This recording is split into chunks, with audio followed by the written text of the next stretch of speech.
Hello, I hope you are doing well. I am happy that we can do the past and present tense sentences. This would be part 2. We are practicing the helping verbs today, looking at the past tense sentence, moving it in or changing, converting it into a present tense sentence. I'm going through other few details, so let's start and move forward.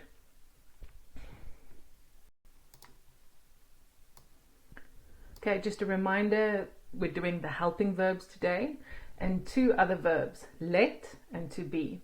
And just a note on this let, like I'm allowing you to do it. I'm letting it happen. He got his stuff laat in English. The let is laat in Afrikaans, but it changes a little bit in past and present tense, and that's why I'm doing it now, just in case you come across it. And then the to be verb, that is, been, will be, to be. We're just looking at that in a bit more detail. Just on a side note, attached to these lessons are audios for months of the year, days of the week, numbers. All the verbs and nouns and adjectives that we do in the lessons are part of the package of the lessons. So make sure that you go through that to learn the vocab. I've also done some Quizlets that help you with learning the vocab. Let's look at the helping verbs, the past tense. So this is a little bit of a revision of what we did before. If you have a helping verb in a sentence for past tense, we have subject, helping verb, time, object, verb, and het. Usually you have the het as your second place, the verb 1, but with helping verbs it moves to the very end after your verb. Okay, so to change that from a past tense to a present tense, it's the same sequence. You just drop the and the het, and then you have the present tense. So just a reminder of how the helping verb sentence structure is. The helping verb goes to that verb 1 position and shoots the other verb to the verb 2 position. In present tense, it will stay that verb. In past tense, it would be the verb and het. Let's practice. Julle kon gisteroggend die ou papiere gebruik het. You could have used the old papers yesterday morning, gisteroggend. Okay, so now we're just looking at the 2 verbs here. The helping verb changes to the present tense, which is kan, and the gebruik het. What happens there? Be careful with that ge. Okay, gebruik is actually a verb. It has the prefix ge, so we wouldn't say gebruik, we would just say gebruik. So in this case, just the het falls away. Let me show you. Julle kan die ou papiere gebruik.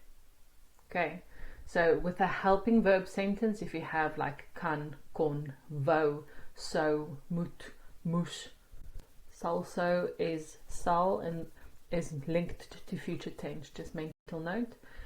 They automatically, if they're in verb 1, they push the other verb to verb 2. Past tense, verb and het. Present tense, just the verb. Okay, let's look at the next one. Die sekretaresse wou om 3 uur die gebou gesluit het. Just a note here, om 3 uur. This would be the at 3 o'clock. You'll notice when we start doing prepositions are not intuitive in Afrikaans. They don't have exactly the same translation. Some of them do, but for o'clock, at 3 o'clock, it's om 3 uur. Sometimes people don't say that but the correct way is to say om 3 uur. So just for the meaning of the sentence, the secretary wanted to lock the building at 3 o'clock. Sorry, apologies, that should be lock. Okay, so what would this be in present tense? Let's look at the wou, changes to wil, wants to. Gesluit. Okay, so slate is the verb here. So you are just going to drop the ge in the het, and that would be your present tense. Die sekretaresse wil om 3 uur die gebou sluit. There you go, that's it. Let's do so. Die skoonmaker sou gisteraand die lesenaar geskuif het. Okay, just a note. The so and the sal here. So is past tense, but sal is future tense. Our next lesson is in future tense. Just a mental note of the rules still being the same.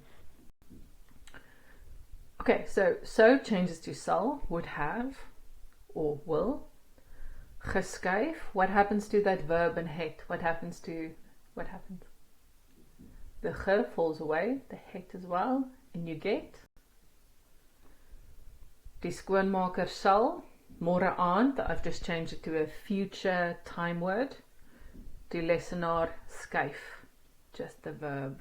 Okay, it's only in the past tense that it gets that ge verb, but in present and future, that verb stays the same. What good news! So future tense will be very easy. Okay, there are a few more examples, and this is let. Now, let means allow or get, or it just has a bit of a nuance in the translation. So the normal past tense for let, the verb, is the following. Subject het, time, object, laat, and verb. This is for past tense. So laat doesn't get the ge, and then the verb that was in the sentence goes to the end. Okay, just a small note. Laat can also be an adverb or an adjective meaning late. Okay, so let's look at the sentence. Hy het laasweek 'n glas laat val. Laat val. He last week dropped a glass. Let a glass fall. You can see the translation is a bit different, and you'll find Afrikaans people, when they use the laat, they might go, he got it dropped, he let it drop. So this is just for you when you use the word laat, that you know for past tense. It is the het, as always, as the second word, verb 1, and then it goes laat and the verb that's in the sentence. Let's look at another example. Let's look at the present tense.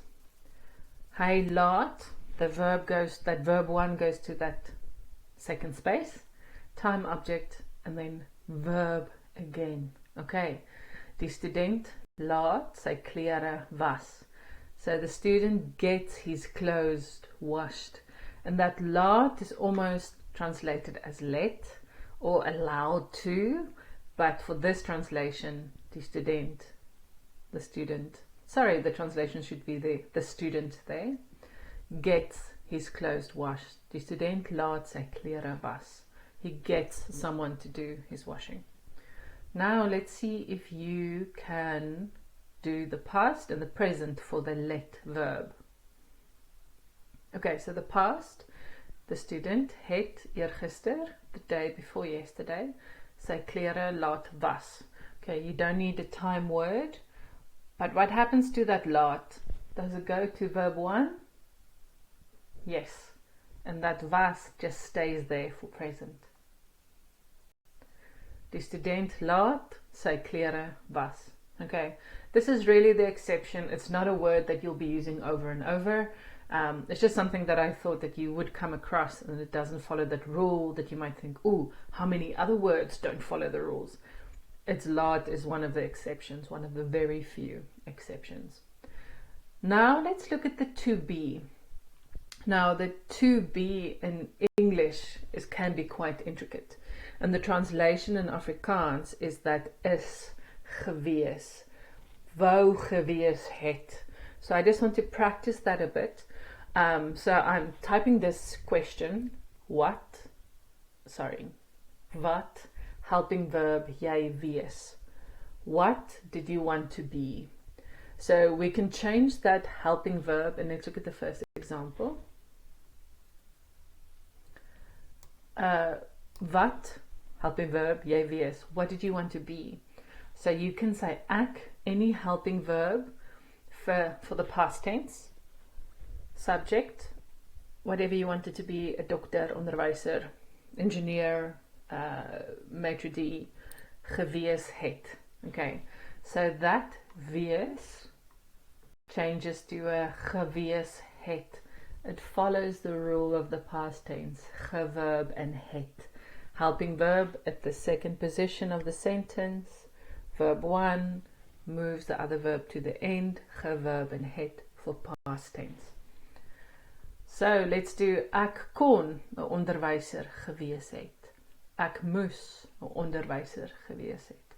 Ek sou en ek wou. Please note the translations there. I will also do this in the Quizlet so you can match.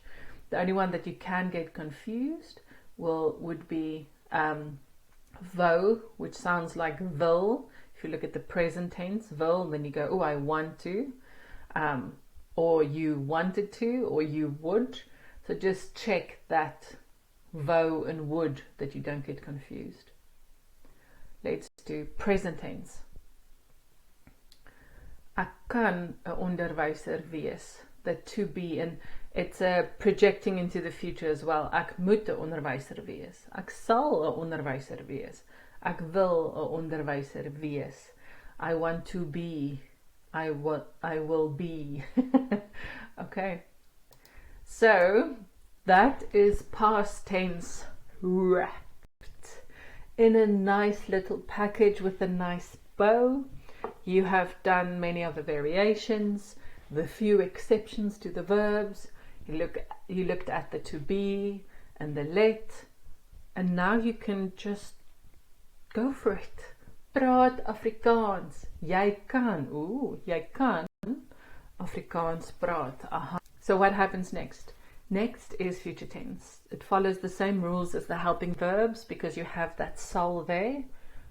It will be so easy to do because it's just the sal and there's some extra details just to help express yourself. And after that, we start adding more and more to our sentences. Even with the future tense, we start adding a place from next week. And with the place comes the preposition. Aha, so you're gaining more and more momentum and you'll be able to express yourself. So if you are struggling and there's something that's bothering you that you can't quite get, send me an email, zani@afrikaanslessons.com. Let's chat. Let me know where there's a gap, if there's a gap. Let's work on it. Let's build that confidence and let's start speaking lekker Afrikaans. Lekker dag.